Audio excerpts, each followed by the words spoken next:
Buenos días, mi nombre es Cristina Delgado Urbina, soy química farmacobióloga y soy la responsable de llevar a cabo la gestión de riesgo biológico en el Laboratorio Estatal de Salud Pública del Estado de México.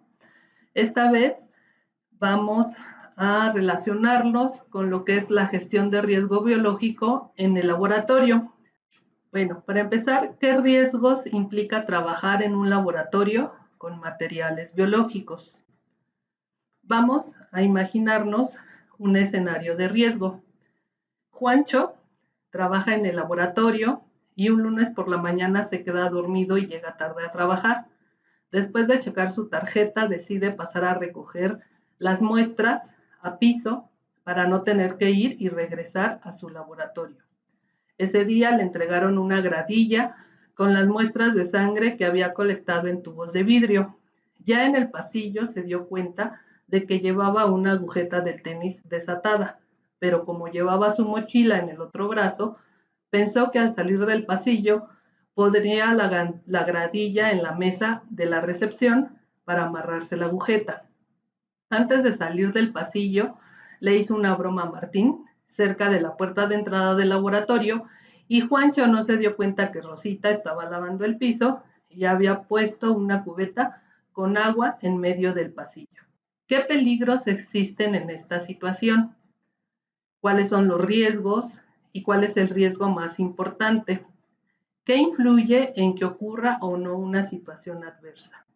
Bueno, los peligros, como ustedes se imaginarán, es que Juancho, al llevar las dos manos ocupadas, pueda resbalar por la situación de que estaban haciendo la limpieza en el pasillo y pueda sufrir algún accidente, además de derramar las muestras que llevaba.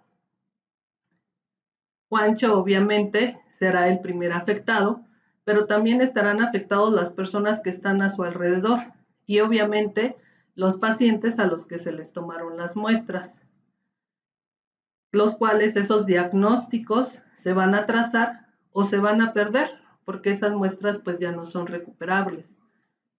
¿Cómo podríamos prevenir estas situaciones o minimizar esos riesgos? Bueno, es importante tener claro, para contestarnos estas preguntas, algunos conceptos que tienen que ver con la gestión de riesgo biológico.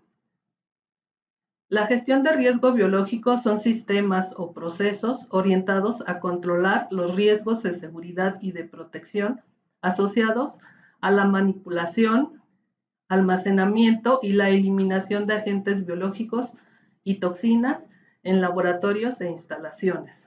Podríamos ver que es la diferencia entre tener un laboratorio o un cubículo ordenado y desordenado.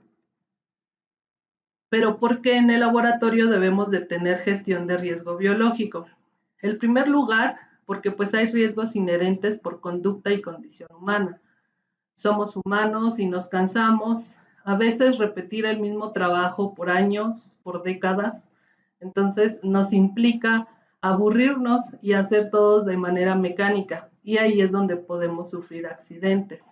Manejamos material infeccioso o potencialmente infeccioso, manejamos muestras biológicas, manejamos sustancias químicas, además de que los procedimientos que nosotros realizamos para el diagnóstico de esas muestras aumentan el riesgo ocupacional. ¿Cómo fue que empezamos a tener gestión de riesgo biológico en los laboratorios? La OMS en septiembre de 2011 emitió una norma internacional, que es la CWA 15793, donde nos habla de la gestión de riesgo biológico en el laboratorio. Finalmente se aterrizó en algunas normas mexicanas, como es la norma 17 para la vigilancia epidemiológica, donde en el punto 11.8 nos pide que debemos de garantizar la bioseguridad del personal, la custodia de materiales biológicos valiosos y el cuidado del medio ambiente. Es decir, los laboratorios deben establecer un sistema de gestión de riesgo biológico. También tenemos otras normas como la 0017 para la organización y funcionamiento de los laboratorios clínicos, donde en el punto 8 nos pide tener higiene y bioseguridad en los procesos. La capacitación al laboratorio estatal empezó en el 2011 por parte del INDRE y en el 2015 emitimos requisitos mínimos para poder implementar las gestiones de riesgo biológico. En el 2014 se han llevado capacitaciones en la red de laboratorios que pertenecen al ICEM. La norma CWA 15793 nos pide que evaluemos los riesgos en cuanto a bioseguridad y biocustodia.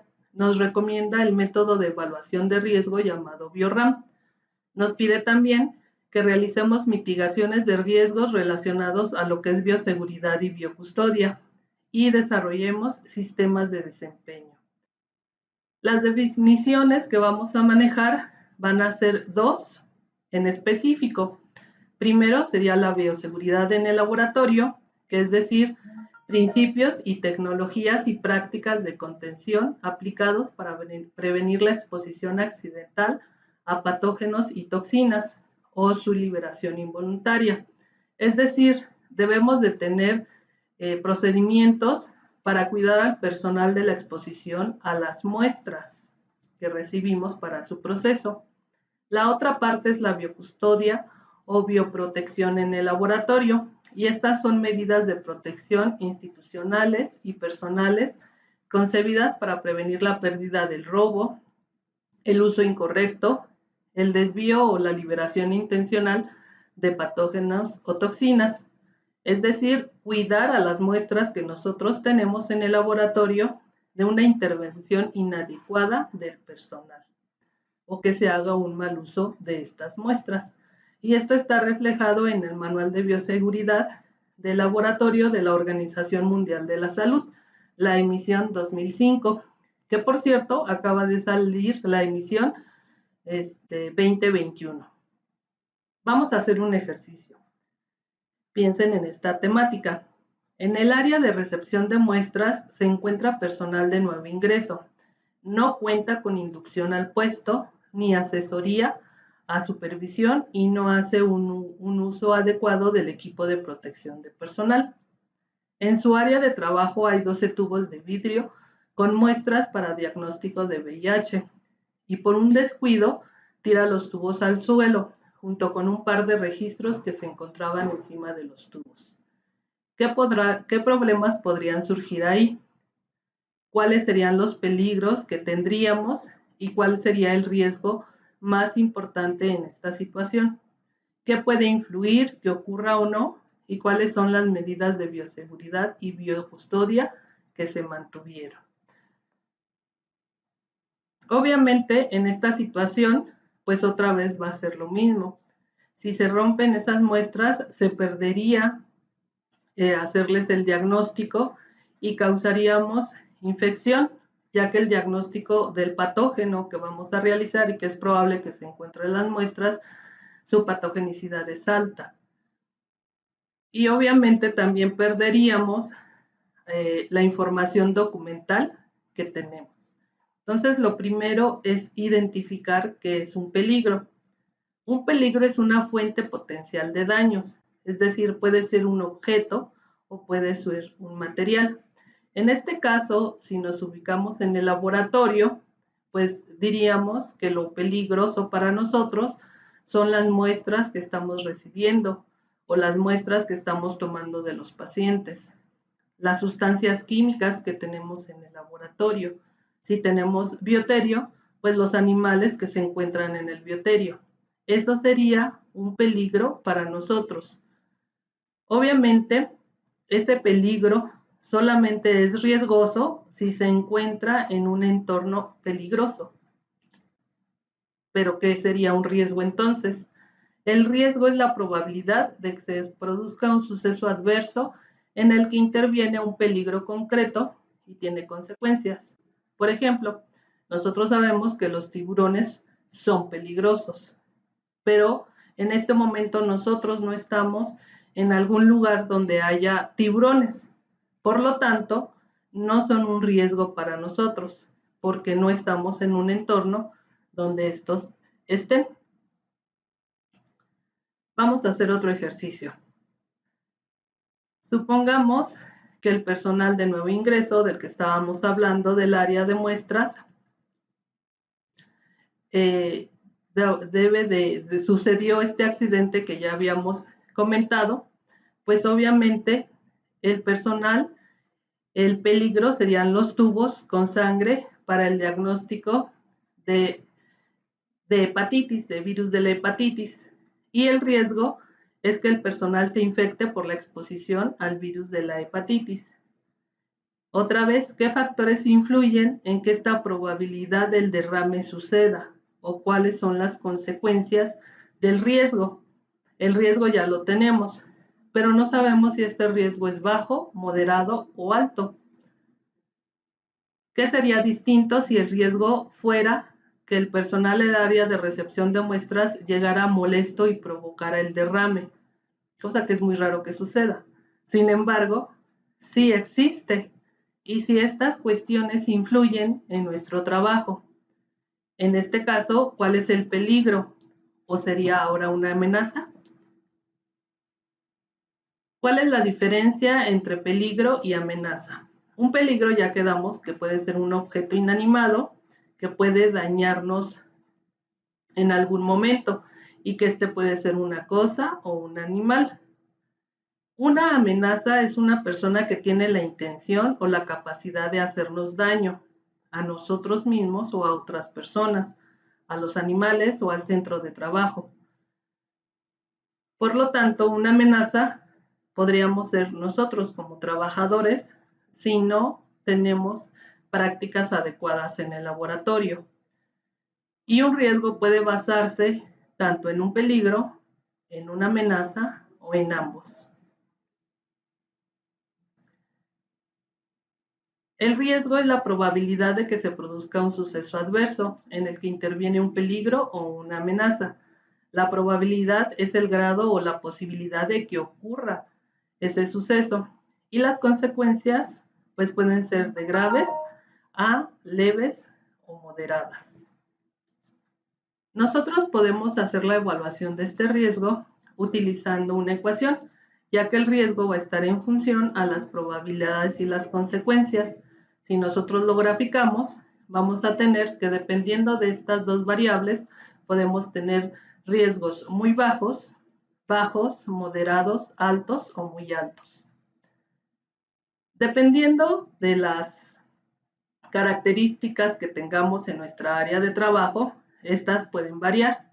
Regresando al ejercicio de los tubos que contienen sangre, supongamos que una persona está trabajando y la cual acaba de ingresar al laboratorio, utiliza falda y zapato abierto, no cuenta con inducción al puesto, ni asesoría ni supervisión, y no hace uso de equipo de protección personal. Por lo tanto, si sucede un suceso adverso y descuida y los tubos se tiran, pues el riesgo de que esa persona se contamine es alto.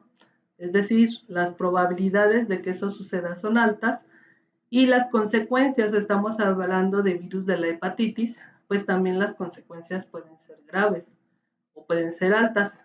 Si lo graficamos, entonces el riesgo va a ser muy alto. Si en este caso la persona tuvo inducción al puesto y asesoría, hace uso de ese equipo de protección personal y también por un descuido derrama esos tubos, pues las probabilidades de que suceda una infección son bajas porque tiene el equipo de protección personal y está preparada para atender este tipo de derrames.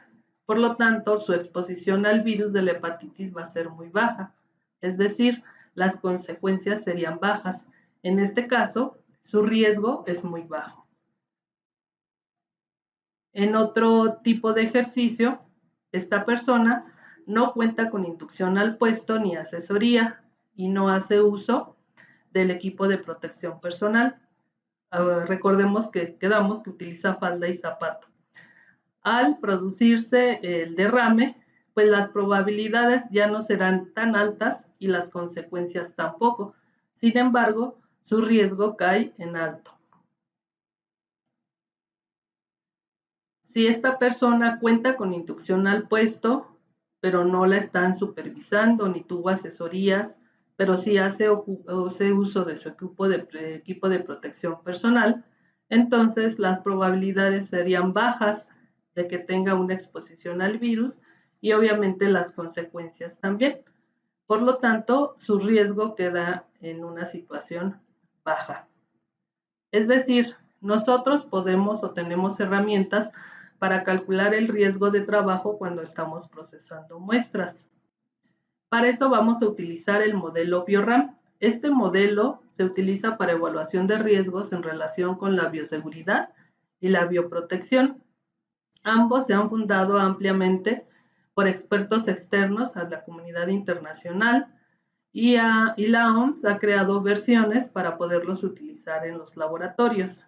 Obviamente tiene limitaciones y no se deben de utilizar para tomar decisiones reales en materia de seguridad o protección, porque recuerden que cada laboratorio tiene situaciones ambientales diferentes. Estos modelos completos de BioRAM están disponibles en la página Sandia y son libres para poderlos utilizar. Estos modelos consisten en cuestionarios que van a ser prácticamente una hoja de Excel donde nos van a preguntar sobre los patógenos de los cuales estamos haciendo el diagnóstico y nos van a preguntar características de ellos y los procesos que nosotros utilizamos para poderlos evaluar o saber si están en las muestras, como cuestiones de morbilidad, mortalidad, material que se utiliza en los procedimientos, probabilidades de derrames, equipo de protección personal que utilizamos, los residuos que generamos, cómo se transmite, qué consecuencias tiene la enfermedad que causan, si son cancerígenos, mutágenos, etc. Al realizar nosotros ese cuestionario, al final nos van a generar gráficas y en esas gráficas, dependiendo de cómo nosotros realicemos el diagnóstico, nos van a señalar el tipo de riesgos que tenemos al hacer sus procedimientos.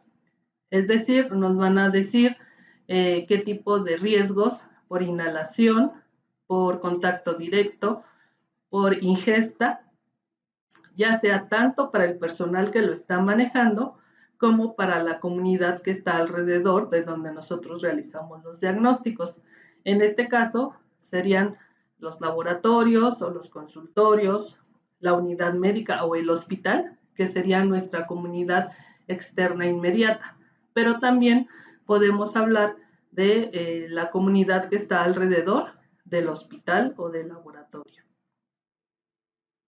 También nos va a decir qué riesgos implica para los animales que están tanto en el laboratorio como los animales que se encuentran alrededor del laboratorio, qué riesgos implica realizar esos diagnósticos.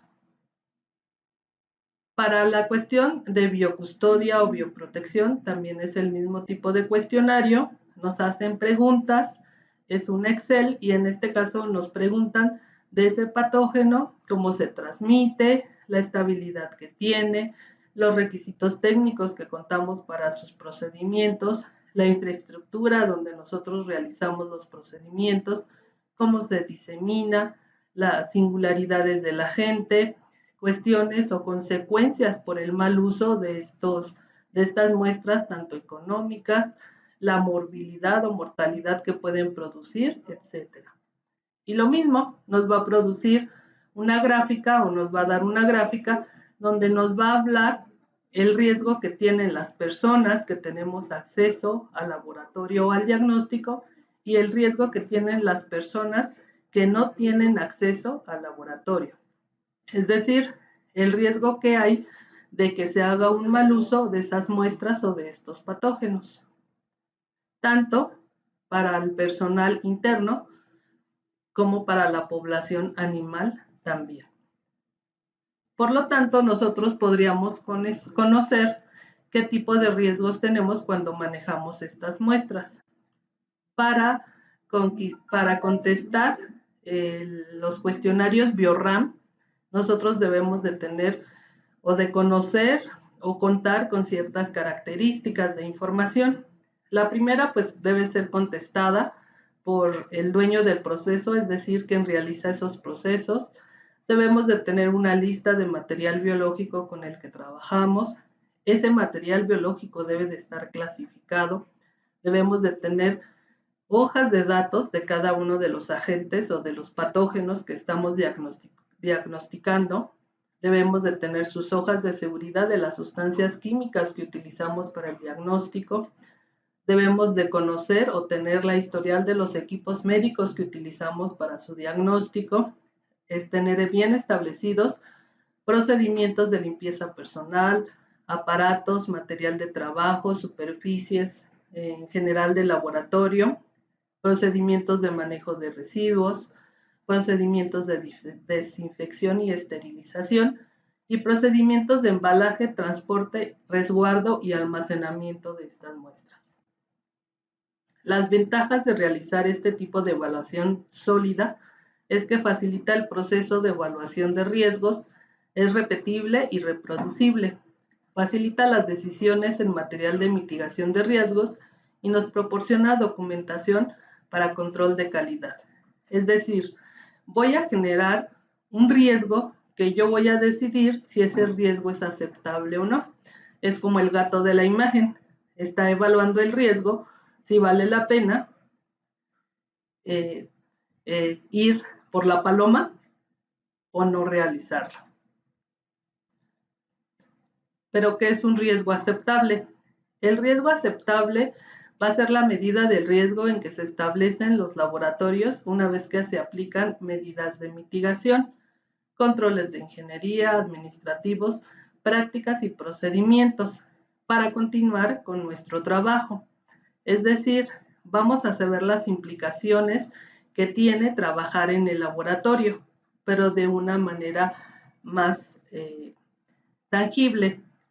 Para realizar esta medida de gestión, es decir, evaluar, mitigar riesgos y desempeñar esas actividades, pues debemos en la evaluación identificar los riesgos, identificar cuáles son nuestros peligros y cuáles son nuestras amenazas, evaluar esas probabilidades y las consecuencias. Una vez que tengamos esto, la mitigación de riesgos significa eliminación o sustitución de esas sustancias peligrosas, tener controles técnicos, administrativos, realizar buenas prácticas y procedimientos y tener un equipo de protección individual e idóneo para llevar a cabo finalmente un control de esas actividades que estamos realizando, garantizar que las estamos realizando de una manera adecuada y siempre ir mejorándolas.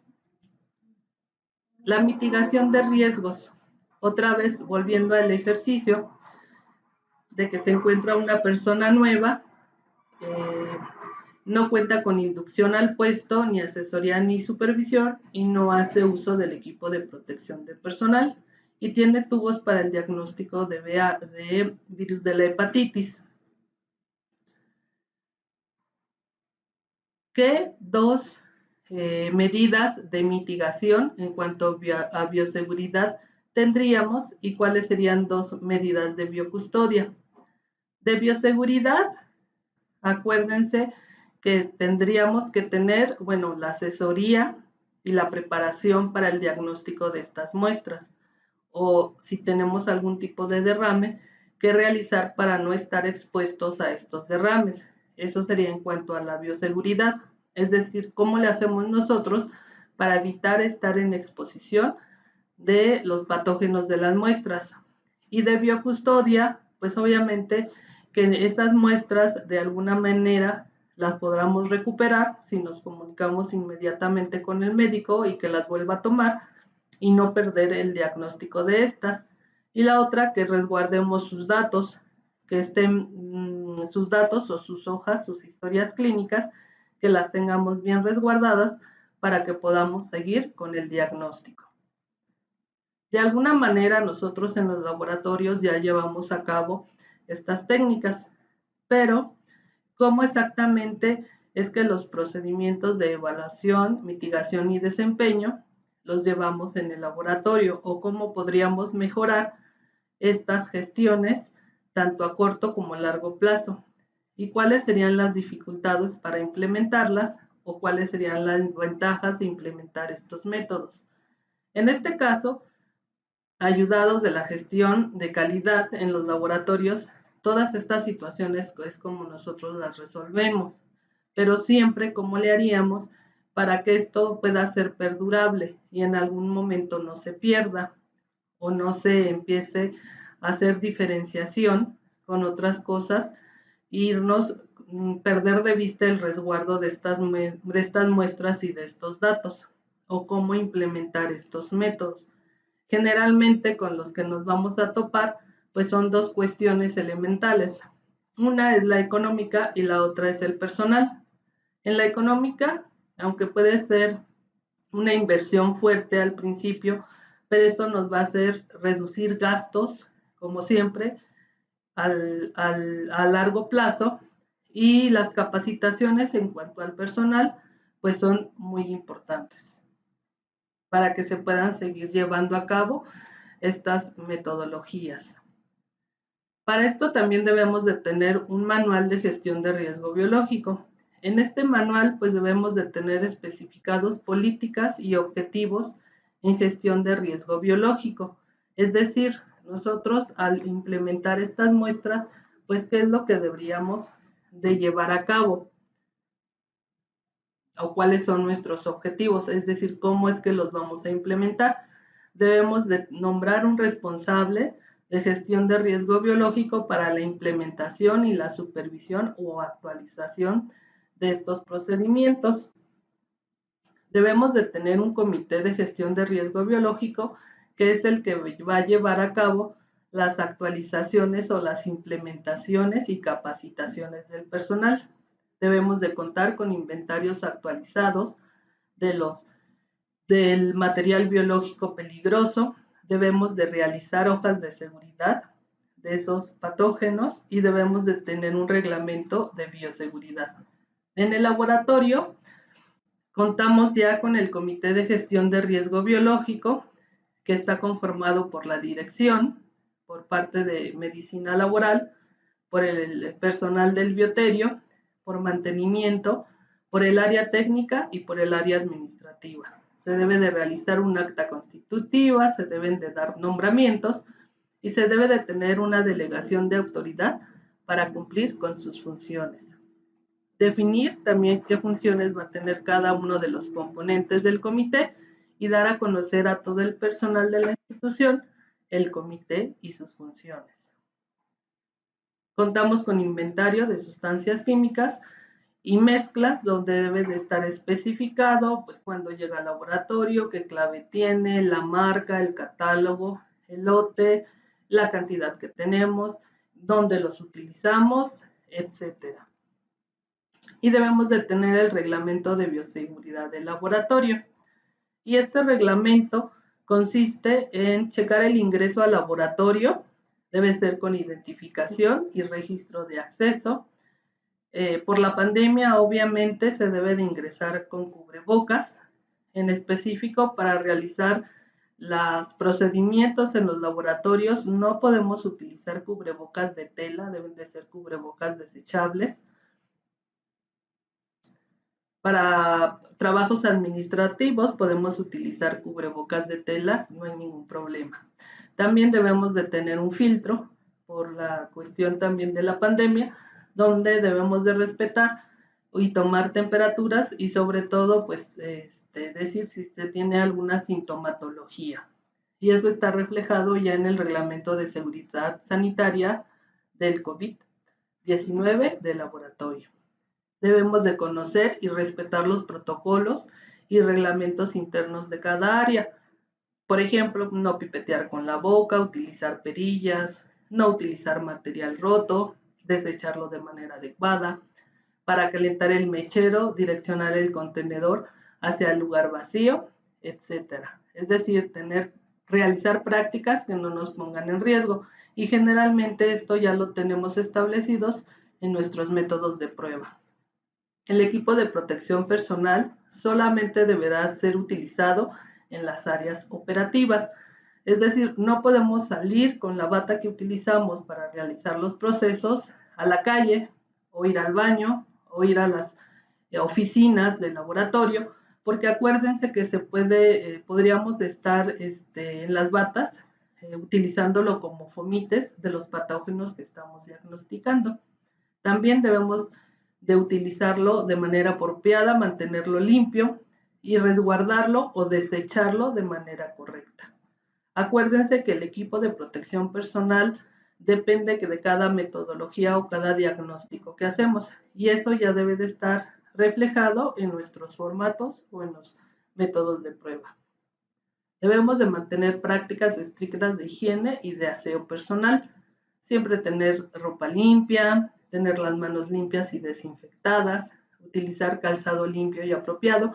Acuérdense que el calzado para el trabajo debe de ser antiderrapante, de piso y cerrado, tener el cabello recogido cuando estamos procesando, no utilizar uñas largas y no deben de tener esmaltes, no podemos aplicar cosméticos en las áreas de proceso, siempre utilizar el equipo de protección personal que se requiere y reportar si llegamos a tenernos heridas o cortadas, es decir, cualquier accidente, y durante el proceso no utilizar aretes, collares, anillos, etcétera, porque esto nos puede complicar el diagnóstico.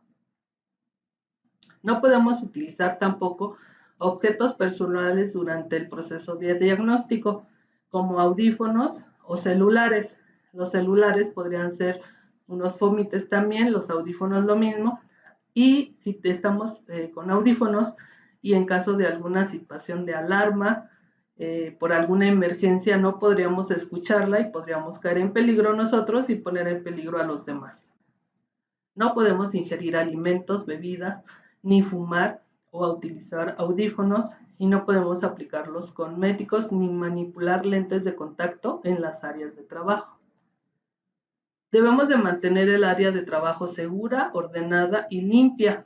Siempre debemos de realizar la limpieza de las superficies antes y después de realizar nuestras actividades. Debemos de manipular y clasificar y resguardar de manera segura el material biológico infeccioso y químico con el que trabajamos. Debemos de respetar los señalamientos y avisos de bioseguridad. No podemos estar gritando, ni correr, ni jugar durante la estancia en el laboratorio. Debemos de conocer y respetar los protocolos de protección civil y comisión mixta de seguridad e higiene. Acuérdense que en todas las unidades debemos de tener estos dos tipos de comités o de comisiones, sobre todo en cuestiones que tienen que ver protección civil, pues obviamente con estar haciendo las prevenciones y hacer los simulacros de cualquier emergencia que se puede presentar. Y la Comisión Mixta de Seguridad e Higiene, que está liderada por la dirección y el sindicato de cada unidad, pues son los que nos ayudan en mantener o investigar causas de accidentes y enfermedades, proponer medidas para prevenirlos y vigilar que se cumplan. Reportar y registrar los accidentes e incidentes ocurridos en las áreas operativas. Acuérdense que para esto pues deben de checar, no nos debe de dar pena ni es una cuestión de señalización cuando tenemos este tipo de incidencias. Sobre todo de lo que se trata es de prevenirlos. Pero bueno, si llegan a suceder, es de prevenir que vuelvan a suceder. Entonces debemos de investigar qué fue lo que falló para evitar que se vuelvan a presentar. En el laboratorio también vamos a contar con reglamentos para visitantes al laboratorio. Las personas ajenas al laboratorio pues deben de portar un gafete y deben de decir, bueno, por qué es que van al laboratorio y deben de acatar las medidas de bioseguridad, como es que no pueden comer dentro del laboratorio o no pueden fumar. No está permitido tomar fotografías o videograbaciones. Si se requiere por alguna situación, debe de ser con consentimiento por escrito de la dirección y del Departamento de Diagnóstico Especializado. Está prohibido el ingreso de mochilas o bolsas grandes al laboratorio por personal externo. No van a poder ingresar al laboratorio si no están autorizados otra vez por la dirección o el Departamento de Diagnóstico Especializado. Y deben de respetar los señalamientos y avisos de bioseguridad. En caso de una posible evacuación del edificio, deben permanecer en todo momento con la persona autorizada y deben de seguir las indicaciones que se les den. También tenemos un reglamento de control de acceso al laboratorio. El control de acceso puede ser para el personal interno. Para el personal interno debemos de entrar siempre con nuestro gafete que se nos fue entregado por parte de Recursos Humanos. Debemos de registrar nuestra entrada y salida. Y si vamos a permanecer en el laboratorio fuera de nuestro horario, debemos de tener una autorización por nuestro jefe inmediato y el jefe de diagnóstico y el administrador deben de tener conocimiento de ello. Y si en algún momento vamos a ingresar, pues debemos de justificar ante vigilancia por qué lo debemos de hacer. Sobre todo es para tener un control estricto del personal que se encuentra en el laboratorio, por si llega a suceder alguna emergencia. Para el personal externo, pues igual, debe de tener una identificación, se le debe de dar un gafete, y en caso de que sea personal de servicio social, prácticas profesionales, etcétera, también se le asigna por parte del laboratorio un gafete de entrada. Igual debe de registrar que está en el laboratorio y el acceso al estacionamiento solamente será con tarjetón. Tenemos un reglamento de seguridad sanitaria COVID por la cuestión de la contingencia.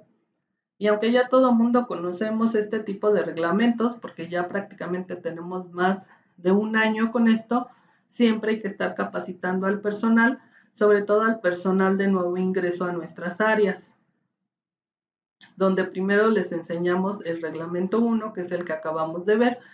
Les indicamos que a este se agrega que debemos de tener cubrebocas para ingresar a las instalaciones y capacitarlo. Debemos evitar el hacinamiento en espacios y garantizar la disponibilidad permanente de agua potable, jabón, papel higiénico y gel con base de alcohol. Debemos de proporcionar información general sobre el SARS-CoV-2 y los mecanismos de contagio y síntomas que ocasionan y las mejores maneras de prevenirlo. Para esto, pues hay diferentes páginas donde podemos acceder a capacitaciones e incluso nos extienden una constancia. En el caso del laboratorio estatal, el curso de prevención del COVID-19, pues todo el personal lo realizó, lo presentó y tramitó su constancia, y el de recomendaciones para un retorno seguro fue opcional, pero la mayoría del personal cuenta con esta constancia. Debemos de lavar las manos con agua y jabón frecuentemente, realizar las prácticas de etiqueta respiratoria, no escupir y si es necesario pues hacerlo en un pañuelo para desecharlo en una bolsa de plástico. Debemos de evitarnos tocarnos la cara con las manos sucias, sobre todo nariz, boca y ojos. Limpiar y desinfectar superficies y objetos de uso común, tanto en los laboratorios como en las oficinas. Mantener una sana distancia, al menos de 1.5 metros. Establecer horarios alternados de comidas para no juntarnos todos en el comedor. Establecer un filtro para el ingreso al laboratorio. Promover que las personas trabajadoras no compartan herramientas de trabajo. En caso de ser posible, pues favorecer la ventilación en las áreas y revisar el funcionamiento de sistemas de extracción. Señalizar las áreas comunes como baños, vestidores, casilleros, cafeterías, etcétera, que la distancia debe ser de 1.5 metros. Establecer un control de visitas y mantener una sana distancia al subir o bajar escaleras. evitar tocar superficies como son barandales y, de ser necesario, utilizar gel sanitizante. Establecer condiciones que nos permitan un regreso seguro a las unidades de trabajo y capacitar al personal sobre estas medidas de higiene. Establecer rol de trabajos, si es que en algún momento se puede, para respetar la sana distancia, verificar a través del Comité de Gestión Ambiental que también tenemos en el laboratorio que se están llevando a cabo estas medidas, proporcionar a través de la coordinación administrativas los enseres que se necesitan para llevarlas a cabo, y la dirección deberá de monitorear que estas disposiciones que se establecen se llevan a cabo y brindar las facilidades administrativas al personal vulnerable.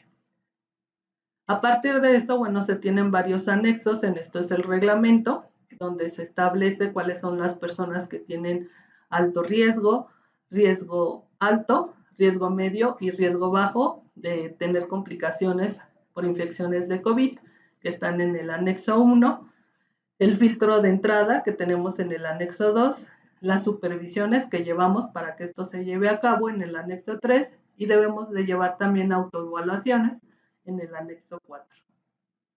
Debemos de garantizar la vacunación al personal de salud, donde, bueno, en este caso en el IMSS, en el 2015 establecen las vacunas como personal de salud que debemos de tener, y también debemos de tener bien establecidos los niveles de seguridad en los laboratorios.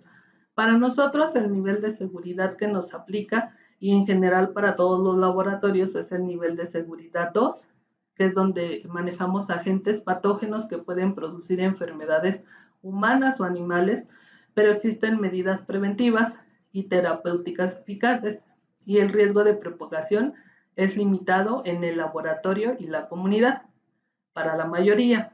En el caso del laboratorio estatal, tenemos dos áreas que caen en nivel de bioseguridad 3, que es el área de biología molecular, que es precisamente donde se procesan COVID, influenza, y el área de micobacterias, donde ya se llevan a cabo cultivos de estas bacterias.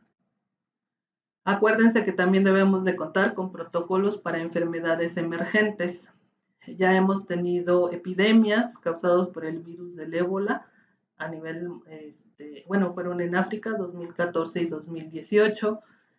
Tuvimos epidemias de vivirocólera, las tuvimos aquí en América Latina, en México tocó en el 2013. Ya tuvimos la pandemia de influenza en el 2009 y coronavirus que empezó en el 2019. Sin embargo, la OMS en el 2015 emitió una alerta donde publica un listado de enfermedades y, bueno, convoca a concentrar esfuerzos para tener o desarrollar vacunas y medicamentos y métodos de diagnóstico, porque hay pues 8 enfermedades que están detectadas ya, que en algún momento pueden causar epidemias o pandemias, como es la fiebre hemorrágica de Crimea del Congo, la fiebre hemorrágica del ébola, que ya la tuvimos, la fiebre del Lassa, síndrome respiratorio por coronavirus del Medio Oriente, MERS, que ya pasó, en el que estamos ahora, síndrome respiratorio agudo grave, el SARS, infecciones por el virus del Nipah, fiebre del Valle del Rift, virus Zika, que ya se han presentado algunos brotes, y otras enfermedades. Entonces, bueno, nos invitan a preguntarnos de si nosotros estamos organizados para ver quiénes participaríamos en las investigaciones de estas enfermedades, si será importante tener conocimientos ya de cómo tener protocolos de bioseguridad y biocustodia y manejo de RPBI para estas enfermedades, y si hay capacitaciones sobre el manejo de los agentes biológicos. Entonces, la pregunta es si realmente estamos preparados para todo lo que puede llegar a ocurrirnos. Y bueno, eso es todo. Yo estoy a sus órdenes en la página, bueno, en el correo de bioriesgolabs@gmail. También tenemos una página donde compartimos todas estas exposiciones que es bioseguridad.edomex.wordpress. Y si tienen alguna duda, pues con mucho gusto ahí se las puedo compartir. Eso sería todo. Muchas gracias.